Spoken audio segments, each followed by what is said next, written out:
कार्यक्रम के प्रायोजक हैं श्री मदन भाई रेखाबेन हुमड़, रूपेन प्राची हुमड़, अनगवीर आर्शवीर हुमड़, रिक्ता विशाल सेठी, आरिका अर्जुन सेठी।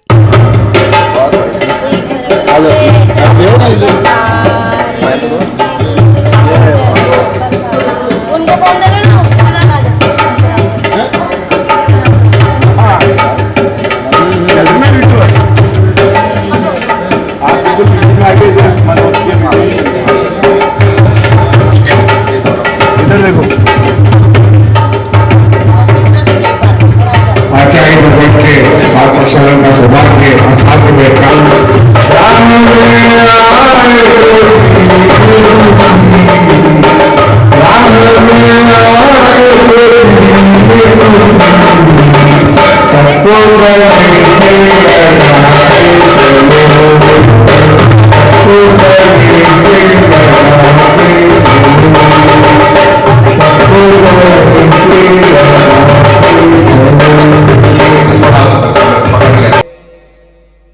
भव्य आत्मा आचार्य पूज्यपाद स्वामी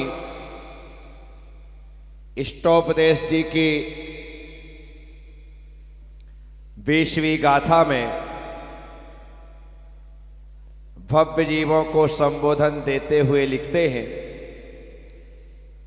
इतश्चिंता मणिर्दिव्यः इतः पिंड्याक खंडकम ध्यानेन चेदुभे लभ्ये क्वाद्रेयन्तां विवेकिनः।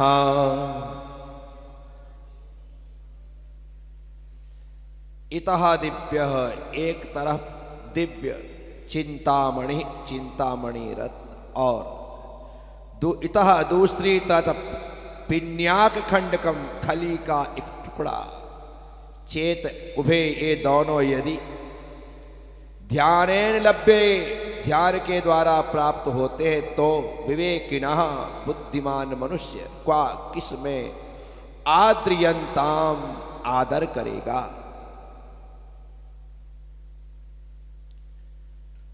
ध्यान का फल यदि चिंतामणि रत्न और खल के टुकड़े के रूप में प्राप्त होता है, अर्थात देने वाला अपने दोनों हाथ में 2 फल लेकर के आया, एक हाथ में चिंतामणि रत्न जैसा फल है, तो दूसरे हाथ में खल का एक टुकड़ा है, और ध्यान करने वाले ध्याता से वह कह रहा है, ये दोनों फल तुम्हारे ध्यान से प्राप्त हुए, तुम दोनों में जो चाहो वह ले सकते हो। चिंतामणि रत्न भी ले सकते हो और एक खल का टुकड़ा भी ले सकते हो। जब निर्णय मेरे हाथ में है, च्वाइस मेरे हाथ में है, पसंद मेरी अपनी है, तो मुझे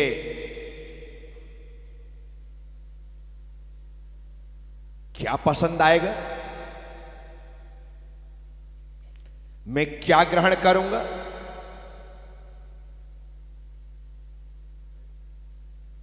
चलो, मेरी जो पसंद है वो तो मैं जानता हूं, आप क्या ग्रहण करेंगे। चिंतामणि रत्न या खल का टुकड़ा, बोलिए महाराज श्री, यह भी कोई पूछने की बात। चिंतामणि रत्न ही लेंगे, वो हमारे पास आ जाएगा तो फिर तो सारे चिंतित पदार्थ हमारे अपने होंगे, फिर हम जो चाहेंगे वह हमें प्राप्त होगा। हम तो चिंतामणि रत्न ही मांगेंगे। सही कह रहे हैं आप, सही डिमांड कर रहे हैं आप। नहीं, डिमांड नहीं, सही पसंद कर रहे हैं आप। चिंतामणि रत्न। लेकिन ऐसा हो कहां रहा है? आप सिर्फ कह रहे हैं कि ऐसा होगा तो हम चिंतामणि रत्न लेंगे, खल का टुकड़ा लेने वालों में से हम नहीं हैं। अरे खल ले वो जो पशु हो, जानवर, पशु, गाय, भैंस, वह खल खाए। खल मेरे लिए थोड़ी। कितना सही सोचते हैं आप, कितना सही बोलते हैं आप कि खल तो पशु का भोजन है, मेरा नहीं। मुझे खल नहीं चाहिए। ठीक है,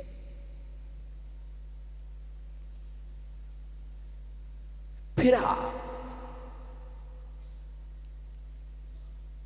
दो चीजों में से निर्णय करने के लिए कहा गया है कि आपको आत्म तत्व का आनंद लेना है या फिर शरीर के सुख को भोगना है।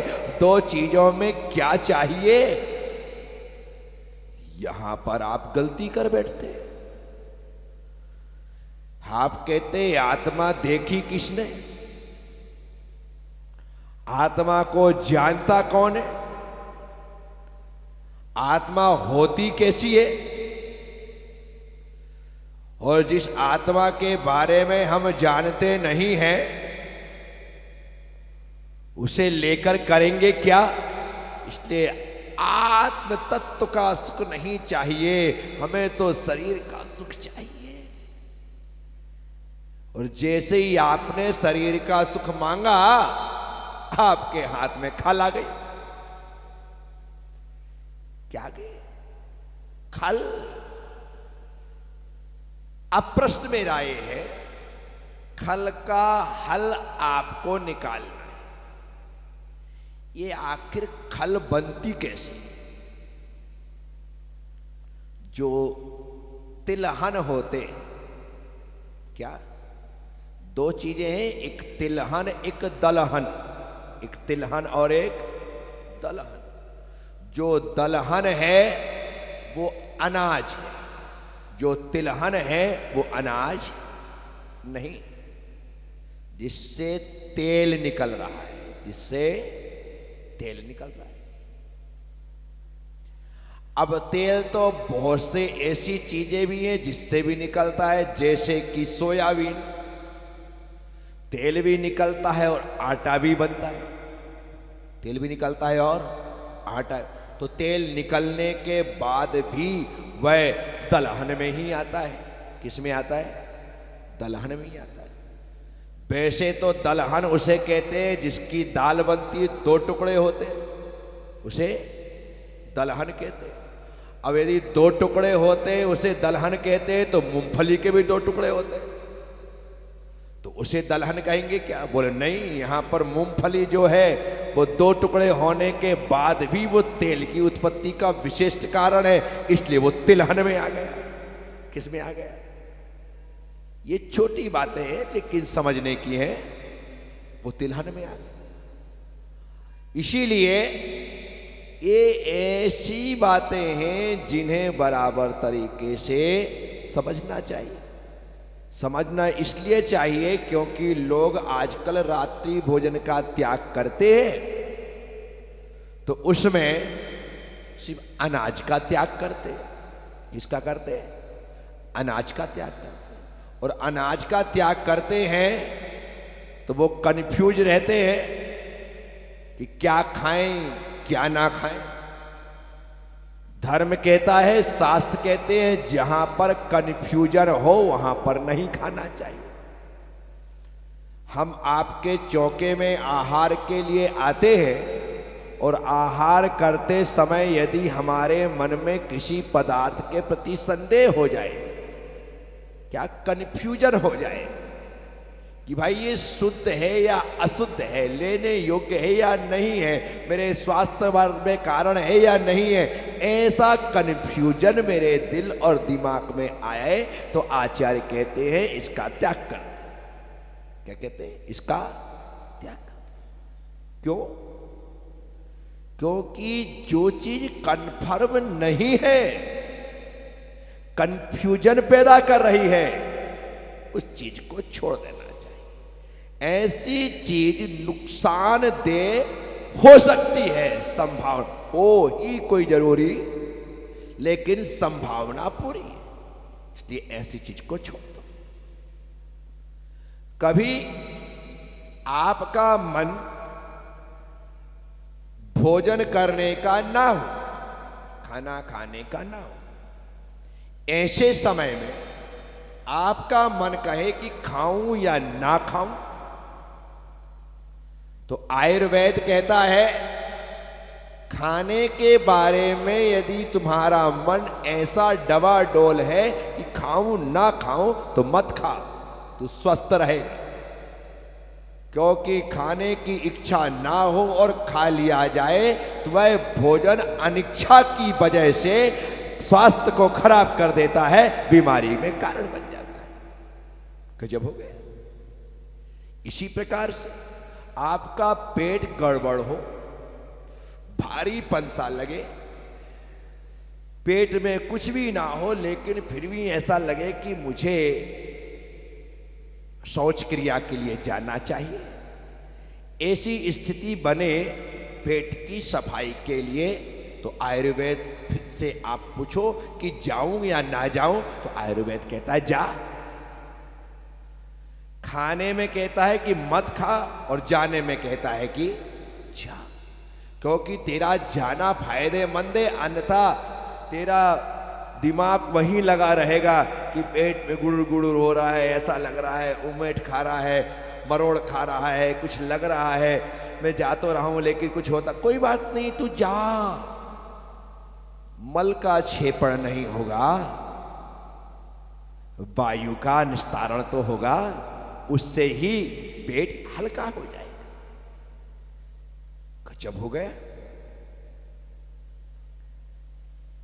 ये बात समझना है।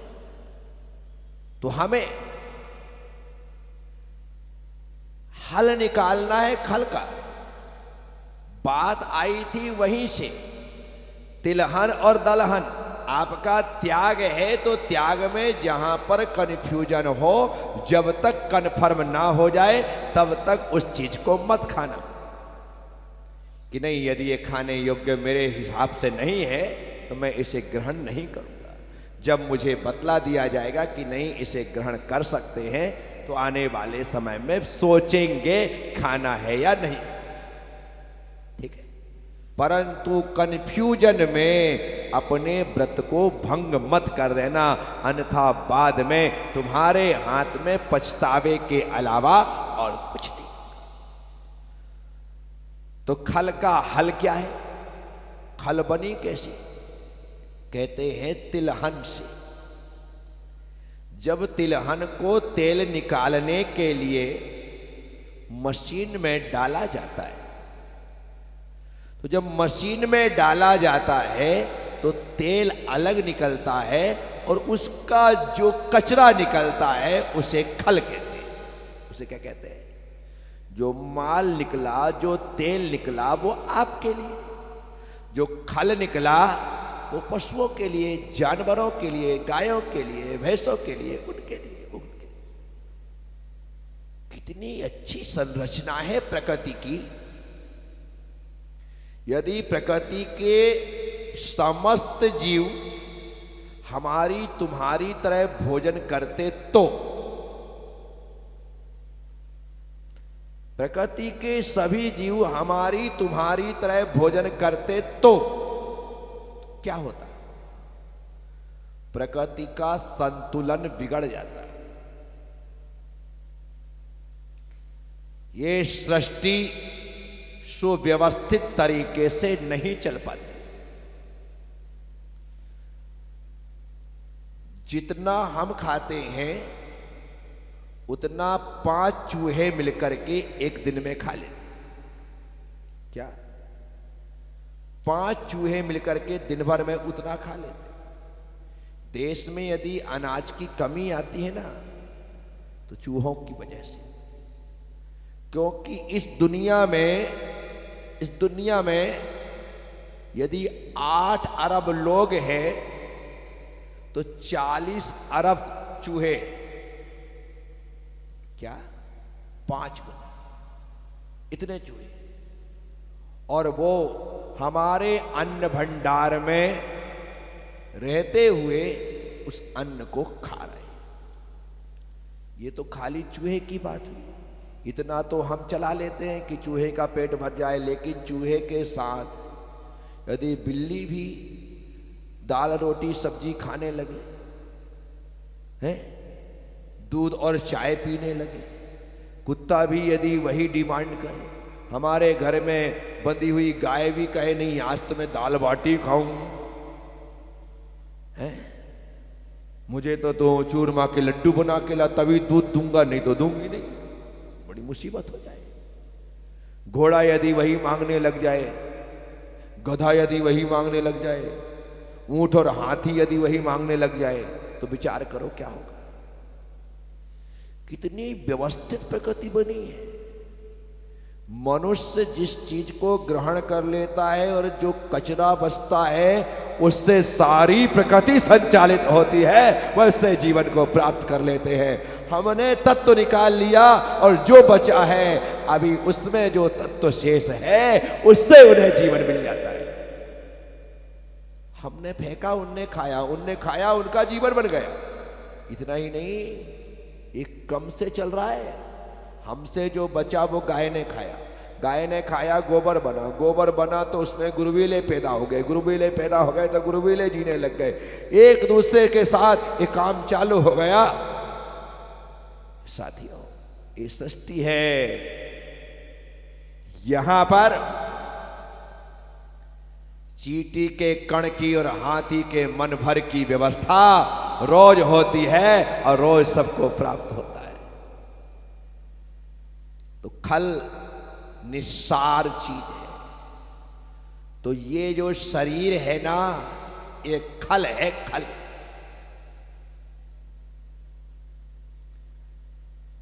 और इस खल को तुम तपस्या के फल स्वरूप प्राप्त करना चाहते। इस कार्यक्रम के प्रायोजक हैं श्री मदन भाई रेखाबेन हुमड़, रूपेन प्राची हुमड़, अनगवीर आर्शवीर हुमड़, रिक्ता विशाल सेठी, आरिका अर्जुन सेठी।